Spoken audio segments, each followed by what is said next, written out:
Philippe, son 20 años de silencio de tu música en el sentido de editar un disco, porque tú no paraste de componer para los documentales que has hecho. ¿Por qué ahora habitar la inmensidad? En estricto rigor, la última composición fue para la película Turistas de Alicia Cherson, que eso fue el año 2009. Eso yo creo que fue el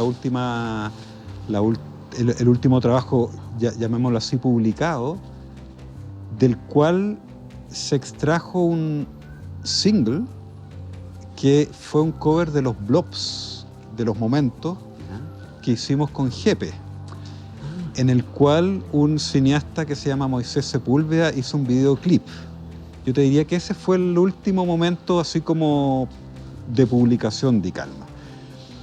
Y luego, efectivamente, yo estuve pensando en compilar el material de Turistas junto al material de la serie Gen Michima que hice justo antes en un disco, y en eso estaba trabajando cuando el 2014 perdí todo el material en el incendio de mi casa y de mi estudio. Entonces, desde el 2014 hasta el 2022 aproximadamente, yo te diría que no hice nada. No es que haya seguido componiendo, sino que la verdad es que la música de alguna manera quedó un stand-by, ¿no es cierto? Una especie de congelador,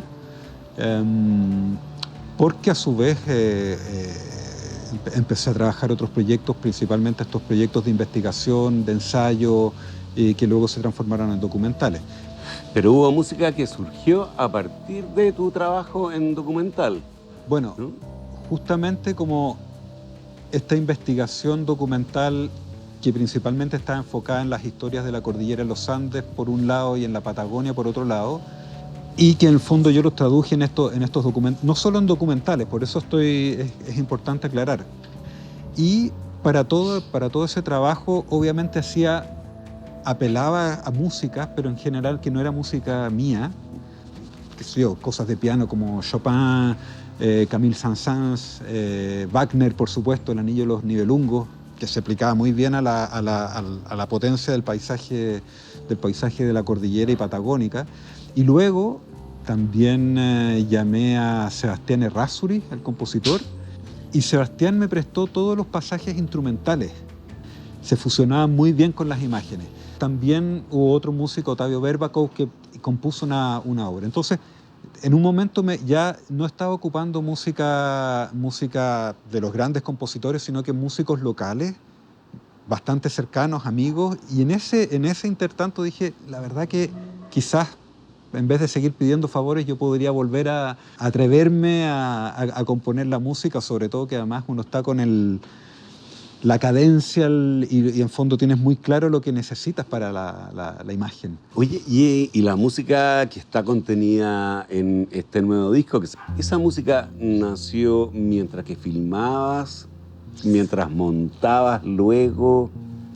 Ahí fue cuando, por ejemplo, estaba editando en una parte de la casa, ¿no es cierto? Y de repente me iba al piano a otra parte de la casa a componer, y entonces iba de una pieza a otra generando ese material, y el proceso no fue que terminé una pieza musical propiamente tal, sino que en el fondo improvisaba líneas de piano, las probaba, me daba cuenta que, no sé, había que acelerar, desacelerar, o meter vientos, o meter percusiones, y volvía. Entonces fue una especie de auto ping-pong, se podría decir así, entre como un lado que estaba componiendo y el otro lado que estaba editando. O sea, te convertiste en el compositor para cine, sí, ¿no? Exacto. Literalmente, que es lo que hacen los compositores para cine, que a partir de una película es que se compone la música. Claro, pero aquí lo importante es que yo creo que justamente prácticamente la música se hizo con la edición, por un lado. Y lo otro que hay que decir es que la música que está en el disco no es exactamente la misma que está en las películas.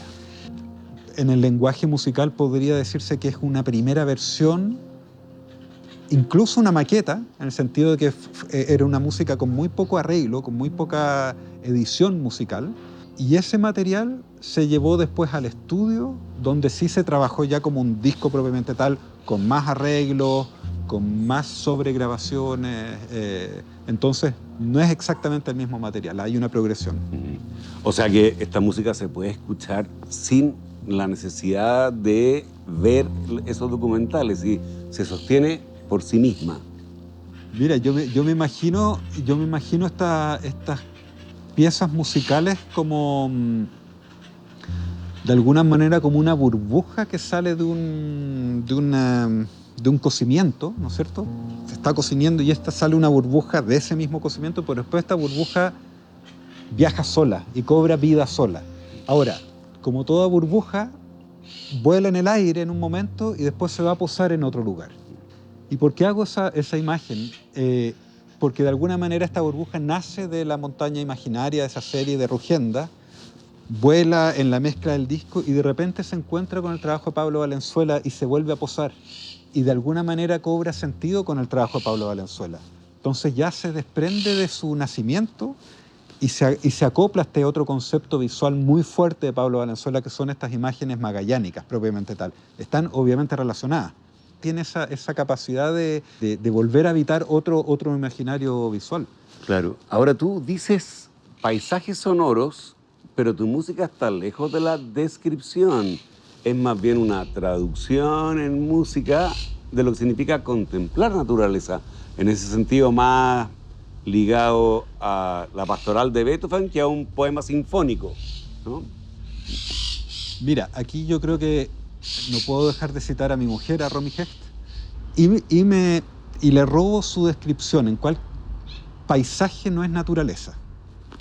Entonces uno no contempla el paisaje, por ejemplo, cuando vas a la cordillera, uno contempla la naturaleza. ¿Qué es un paisaje? Un paisaje es una construcción humana. Un paisaje chileno, de la pintura del siglo XIX, de Antonio Smith, de Valenzuela Llanos, qué sé yo, de Onofre Jarpa, tú vas a ver, por ejemplo, una hilera de álamos, vas a ver una casa, vas a ver una construcción que te va a llevar a una idea de lo que es Chile en esa época. Cuando vas, no sé, por ejemplo, cuando tú vas a un parque inglés, el parque a la inglesa es una construcción absolutamente conceptual y pensada de qué es lo que era el wilderness, lo salvaje. Exacto. En un parque. Si te agarras de la diferencia entre contemplar la naturaleza y transcribirla a una sinfonía y tú agarras lo que es un paisaje, uno puede decir que finalmente lo que uno está construyendo es un paisaje sonoro. Es una idea personal de autor de, por ejemplo, qué es sentirse en un otoño en la Araucanía andina, por ejemplo, por darte un ejemplo, o en un invierno en Magallanes con las huellas sobre la nieve. Es una construcción humana y como es una construcción, de alguna manera la música que uno hace siempre es una construcción. Sí, pensaba que Nicanor Parra decía que no somos país, apenas paisaje. Uno podría contraponer esa frase de Nicanor Parra con el poema Gabriela Mistral, Chile y la Piedra, en el cual compara, por ejemplo, a Chile con un castillo feudal, ¿no es cierto? En el sentido de que cuando uno llega principalmente de Argentina, uno tiene que de alguna manera romper ese muro de piedra gigante que te impide y después uno salta al otro lado del muro y cae a estos vergeles que están en el interior. Entonces te das cuenta que Gabriela Mistral, para la naturaleza chilena de esta cordillera de piedra de granito y estos vergeles del Valle Central se transforman en una construcción como un castillo feudal. Philippe, no es la primera vez que conversamos, hemos hablado harto de música antes y yo sé que entre tus influencias están el Oscar Peterson Trio, Vinicius de Moraes y Toquinho, Philip Glass, Serge Gainsbourg, Jill Scott Heron. Y escuchando tu música, uno adivina que hay influencia del minimalismo. No sé exactamente si de Rage o de otros compositores minimalistas. Eso a uno le recuerda escuchando la música que vas a estrenar en este disco. Sí, a ver, obviamente uno es todo el bagaje cultural que uno ha tenido desde que uno nace, ¿no es cierto? Oscar Peterson, el jazz y el bossa nova son recuerdos de mucha infancia y que han vuelto a surgir y la verdad que nunca se han ido y uno los resignifica cuando es más adulto. Por supuesto que escuché y me gustó mucho todo lo que es el minimalismo y el serialismo de Steve Reich, y lo que vino Philip Glass. Por ejemplo, una de las obras que más me influyó en su momento era Nagoya Marimbas, al mismo tiempo que un disco de John Coltrane que se llama Africa Brass Sessions, en el cual tiene un solo de batería de Elvin Jones como de 7 minutos, el cual en el primer trabajo de Mambo Taxi corté, pegué y arriba le puse capas de teclados a los Steve Reich. Para este disco yo creo que la influencia subliminal, no directa, viene principalmente de... Camille Saint-Saëns me influyó mucho en el baile de los animales, el ¿Ya? carnaval de los animales. El carnaval de los animales, Sí, sí. sobre todo esa cosa lúdica, de hacer como pequeñas figuras con cierto humor, ¿no es cierto? Pero estamos en esa época, estamos en la segunda mitad del siglo XIX, estamos Claro. post-románticos, en pleno impresionismo, y estamos en plena como resignificación justamente de lo que es, por ejemplo, lo que hablábamos en la última entrevista de las composiciones de Liszt de los viajes, digamos, Los años de peregrinaje. los años de peregrinaje, gracias. Ajá. Que están inspirados netamente en Suiza, básicamente, y en la cordillera. Entonces, esa música, sin ser yo músico docto, yo no sé tocar piano ni nada, pero lo que me produjo al utilizar parte de esa música para mis documentales, yo creo que tuvo la mayor influencia en este disco. Y también se inserta el canto de Lola Kiepia, ¿no? Sí. Se supone que es una de las últimas Selknam, Sí. que registrada por una etnógrafa. Sí, por Anne Chapman. Exacto. Sí. Canta también esta suerte como de mantra, ¿no? Pero sí. es un mantra rápido, no es Sí. un mantra quedo. Mira, hace como un mes se inauguró la exposición de fotografías de Martín Gusinde, que está actualmente en el Santa Rosa de los Candes. Y para la inauguración que fui, llegó un representante de la etnia o la pueblo Selknam, este chico que es un lingüista y que su discurso inaugural fue en Selknam, el cual nos dio a conocer que la cultura Selknam estaba muy viva, que la lengua estaba viva, si bien son muy pocos los que la hablan, sigue estando presente no es una lengua muerta. Él contó qué significaban todas las ceremonias del Jaín al utilizar esa grabación hecha el año 68, y de alguna manera es una invitación a sumergirse un poco más profundo en qué es lo que ocurrió, cómo un pueblo vivía en esas condiciones. Pero tampoco aquí no estoy tratando de hacer un ensayo sobre cuál es mi visión, solamente estoy tratando de llevarnos nuevamente a construir este paisaje, y este paisaje tiene que ver con personas que lo habitaron. Claro. Y cuyo destino es total y completamente trágico. Pero en este caso, lo que a mí me interesa particularmente es cómo un pueblo puede vivir y de qué manera se relaciona con un entorno tan remoto y extremo como lo es lo que es Tierra del Fuego, con esos vientos, con esa naturaleza impenetrable que hoy día, si tú vas a caminar como trekking, te vas a sentir absolutamente botado y expulsado por ese territorio. Eso es lo que me interesa. Oye, ya, y pongámonos en una posición musical ahora. ¿Cómo valoras? Porque yo había escuchado una versión de Naturaleza Observada, una primera grabación, luego te escuché a ti en vivo con el concurso de Pedro Green. Digo, ¿cómo valoras ese aporte? Porque había algo ahí muy interesante.